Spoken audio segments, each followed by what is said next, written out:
The name of this country is the Republic of Kenya. And the word republic for me means that the country is a polity governed by law.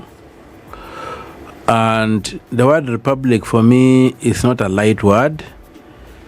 And this takes me back to the words of Benjamin Franklin when they had just given themselves the American Constitution, when he was asked, "What have you given us? Is it a monarchy or a republic?" And Benjamin Franklin answered, "A republic if you can keep it." So a republic is a going concern.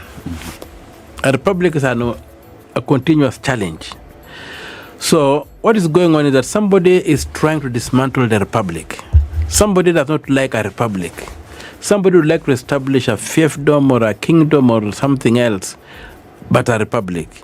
That's why we are saying that all the Republican principles and institutions are being dismantled. I think in his mind, William Ruto sees himself as an emperor.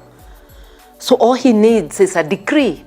So he comes up with a decree, and your cows will all be vaccinated.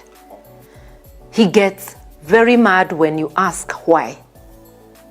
Because people need an explanation. In the budget, there is no money for vaccination. Where are you going to get the money? And if that money is available, why not for health? Public office is no longer for service, but for theft. In a republic, public office is for service. If you want to get rich, you go into enterprise. You don't go into politics, you don't go into the civil service. Those in power who have a history, when you look at the footsteps leading to where they are, footsteps of blood, footsteps of theft, footsteps of mismanagement and what have you, that's what has made them. So when people call for good governance, those people become an existential threat to this order. And so as you see, they are regrouping, as they are trying to do everything possible to make sure that the demand for good governance, which has been so well articulated in the recent past, beginning with the demos of the Gen Zs and whatever, does not come to fruition. And so all that they are doing is trying to intimidate and sell fear to people so that it can be business as usual. But the young people are saying that it can't be business as usual. So there's an existential war. The republic is supposed to be a stable environment where things are predictable, where if you have got a mistake, you are processed. If you break the law, you are arrested in a structured way, you are processed in a structured way, and a verdict is rendered in a structured way.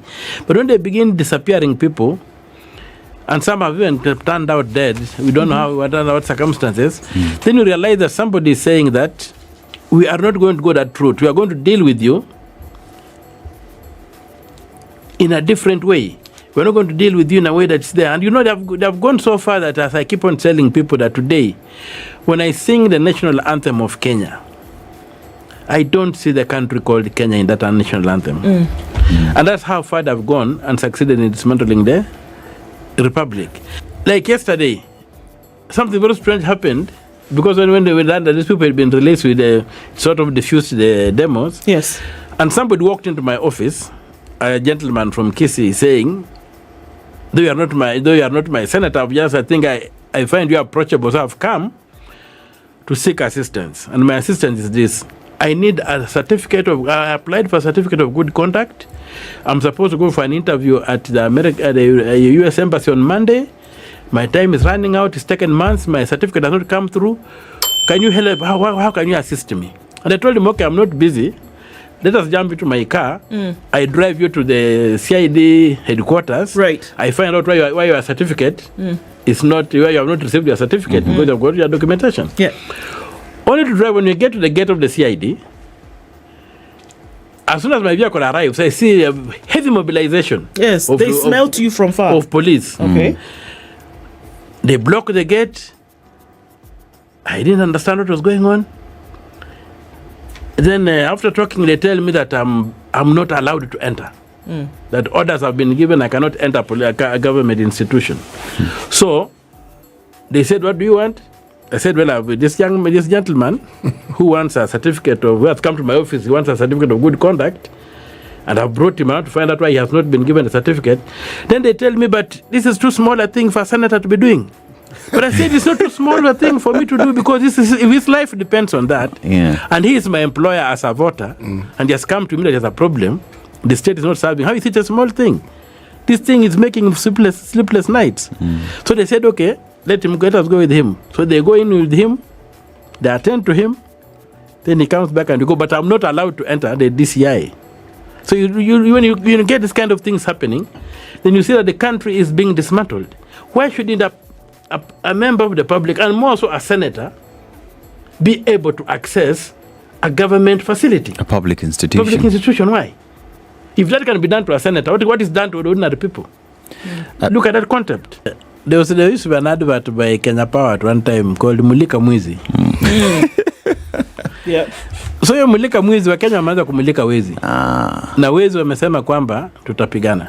And I've always been giving an analogy in this country saying that when I look at this country, it looks like one big prison whereby periodically, every 5 years, the prisoners are given a chance to choose who among the wardens becomes the chief warden. So when you look at all the manifestos that come out, there are manifestos that try to improve life within the prison, allow you more time in the sunshine, fumigate vermins and what have you, allow you more rations.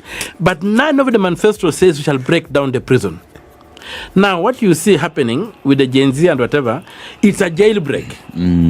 There's a jailbreak. People want to break down this prison. And you can see that the wardens have said, okay, forget about who is the chief warden. Let us regroup and make sure that the prison remains intact. Because if the prisoners go, we have no business. So that's the existential fight that is going on. And that's why you hear when young people come up, they are not associated with any tribe. If you like, if I were to use an example of the president's tribe, just for example, when you look at the president's tribe right now, the Kalenjin, Kibet Bull is a Kalenjin. The most of the young boys are doing a lot of very beautiful cartoons come from that background. Yeah. You see, so they are no longer captive to that thing. They find that the idea of being contained within a tribe and being denied to be Kenyans is suffocating. The tribe can no longer deliver for them. It's the nation, and maybe even the continent is what they need. Not even Kenya might even be small for them.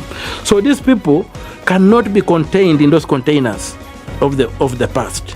Let me know your thoughts on the comment section. Thanks for your time. If you are new to this channel, please take a moment to subscribe, give this video a big like, and leave a comment, and also hit the bell button so you get notified when we post next time. God bless you. Anti-Ruto continue. Peace. See you later.